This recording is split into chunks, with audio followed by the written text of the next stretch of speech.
Hi everyone, I hope you're doing well. Thank you for checking out this video. It's been a while since I've uploaded a video, and it's one of my New Year's resolutions to be a little bit more active. I started out this YouTube channel very strong, and it's been a while since I've uploaded a video, but I will say that I have gotten so many great feedback and questions and just a lot of just nice comments over the past year from subscribers that it's just been very inspirational. People that have been looking for me for questions, and me getting just as much back from the subscribers. So I just want to thank you for that. But today's video, it actually inspired me this morning to have today be the day that I make another video. And the reason for this is I got a question from a new subscriber to this channel asking me if I have ever experienced a depression episode. With my other videos, you'll notice that I talked about what bipolar disorder was, what's hypomanic, what's mania, but there is a very serious side of bipolar disorder, and that is depression.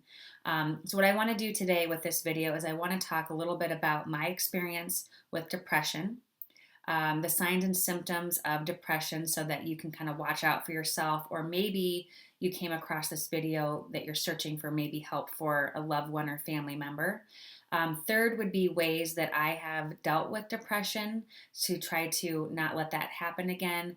And then I'd like to end that with just 9 ways I found some good tips on if you have a family member or friend or maybe a spouse that's struggling with depression, that you have some tips on how to help them and guide them through the situation.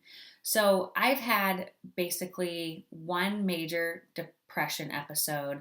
I've had some kind of more mild depression episodes over the past 14 years since I was diagnosed with bipolar disorder. So I'll talk a little bit more about my major depression episode, just to kind of show you the difference. If you go back to some previous videos, there's one on my manic episode. So if you watch that and then compare it to this, it is just, you couldn't be more different from the high highs of the mania, which you feel great, on top of the world, untouchable, just feel awesome. And then to the major depression where you're just hopeless is really how I can describe what it feels like. So my first major depression episode occurred about, I'd say, 6 months to a year following, maybe not even that, probably 6 months after I was admitted to the hospital for bipolar disorder, where I was diagnosed with bipolar 1, which was stemmed from a manic episode. So my depression episode lasted probably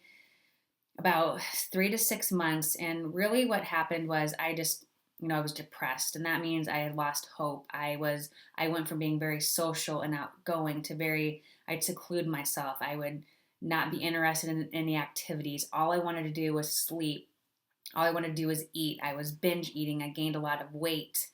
I was drinking a lot. I was abusing alcohol. My friends would want to hang out with me, and I would do anything possible not to see them. I didn't want to talk to anyone. I didn't want to see my family.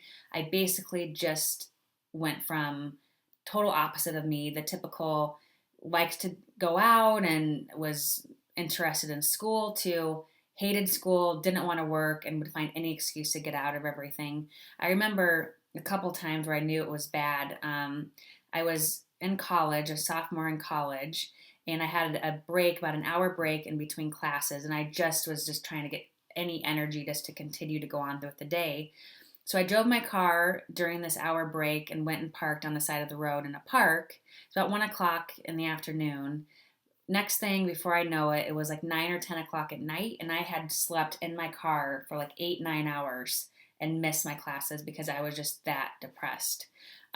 So that's basically, kind of the feelings. Again, it was hopelessness. I really secluded myself. My family members were concerned because it was just so different from the normal me. But how I got out of that, I had, once I admitted to myself that I needed help, I got back on my medication. Okay, that's probably something very important for me to tell you. Like a lot of bipolar people, we all go through something, well, the majority of us go through something where we say we don't need medication.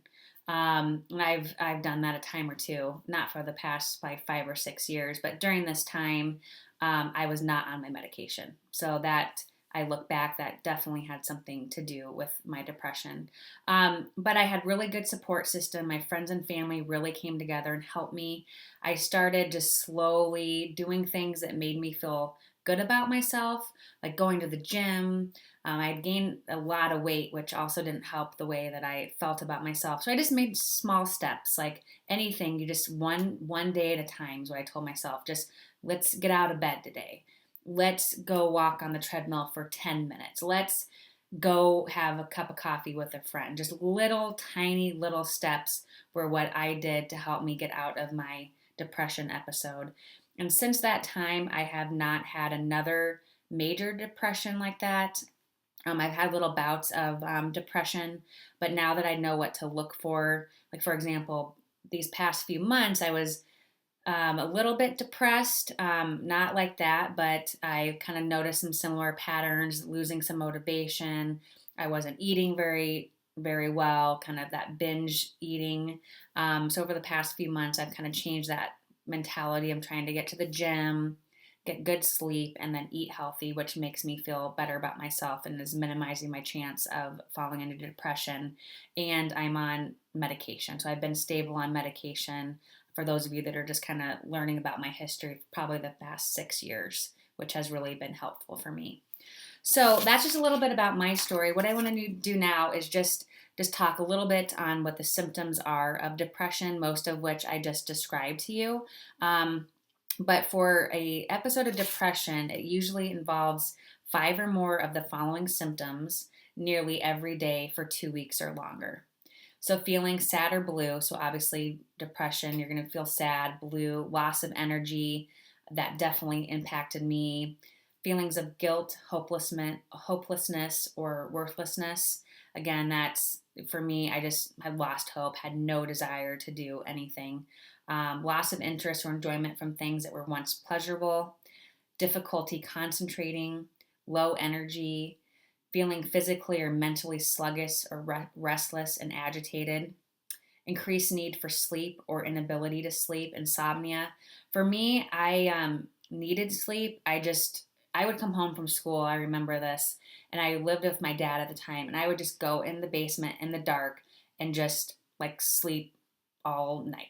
And that hurt because I was not doing homework, and I think I failed probably 3 out of 5 classes that semester. So it was definitely not a good time. Change in appetite causing weight loss or gain. For me, definitely I gained weight during this time due to the binge eating. Thoughts of death or suicide or attempting suicide. With bipolar disorder, there is a chance of suicidal thoughts, again, because depression is part of being bipolar. I fortunately did not experience, it was bad, it got really bad. I fortunately did not have signs or thoughts of suicide, but it's definitely real and can happen. And that is why when I go over this in a second on how to help your family and friends, it is so important that everyone is aware of the signs and symptoms of depression, because just being educated, whether you're the one that's bipolar or has depression, that can maybe watch these and catch them before it gets too bad, or if you're a friend or loved one of someone with mental illness, whether that's bipolar disorder or depression, that you're educated to know what to look for before it's too late and can take the necessary steps to get your friend or your husband, spouse, family member treated. So now what I'd like to do is just go over, I found on it's health.com, and it was focused on how to help your family and friends. And I'd say on my videos and over the past year, I get lots of comments, comments every day coming from subscribers and people watching my videos. And I'd say one of the most common questions I get is how to help friends or family that are struggling with mental illness.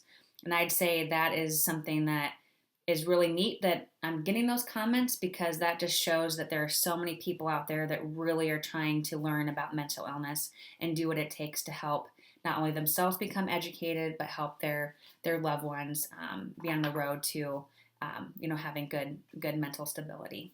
So first, with helping your loved ones with depression, treatment is key, and you can't just shake it off. Sometimes we have to remember with mental illness, it's not just something that we can just take, a medication one day and be magically fixed. It's something that, we need to pay attention to and, get the necessary treatment. Get active in their care and realize that it is a medical problem. So show your friend or family member that you care and that you're there to support them. Talk about it. Just being there to talk about it, talk through the experiences that your friend or family member is going through. And one thing I found interesting is that talking and listening, actually, there are studies that show that it helps reduce the rate of suicide for those people. Stay in contact, invite them to join you on activities. For me, it took me everything just to get out of bed. So just showing someone that you care about them, maybe you ask them for a cup of coffee, just like I said, little steps at a time, but ask them to join you for things that probably would make them feel good about themselves if they did. The fifth one is focus on small goals. Again, just okay, let's go to the grocery store today. Let's go to work for an hour. Let's take a walk around the block. Little tiny things like that can make such a huge difference. When you're someone that's depressed and has lost hope, just having the smallest little goal that you achieve can make you feel a lot better. So just focus on small goals. If you're a family member or friend, read and educate yourself. Watch YouTube videos like you're doing. So I think that's so important with like anything in life. The more that you're up to speed on the topic, the more that you're educated, the more that you'll be able to help your friend or family member.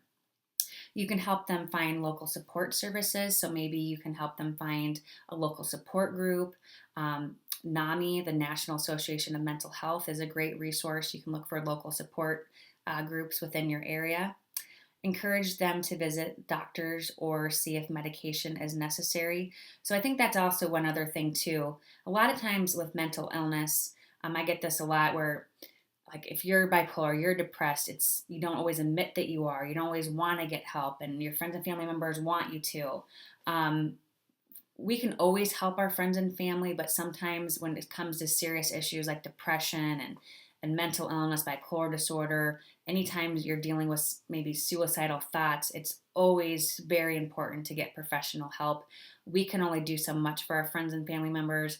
Often we need to take that next step and make sure they're getting the appropriate care or medication if that is appropriate.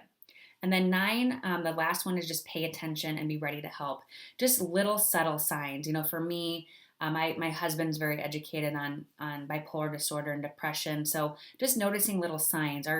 Is your friend sleeping a lot? Are they making excuses to not go out with you? Are they missing school or work? Are their grades suffering? Are they going from outgoing now to very secluded and more introverted? Just little things like that. Just paying attention really can help navigate the next steps of someone that could be, spiraling down into a depression.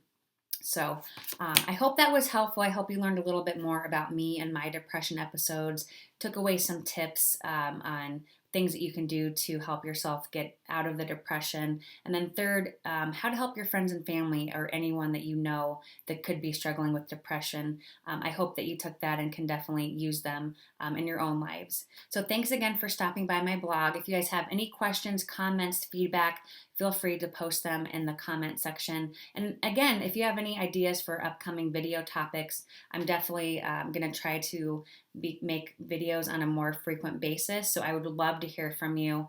Whenever I get feedback and comments, I definitely feel inspired to make videos and reach out to you guys. So anyway, thanks so much, and we'll talk to you guys soon. Take care.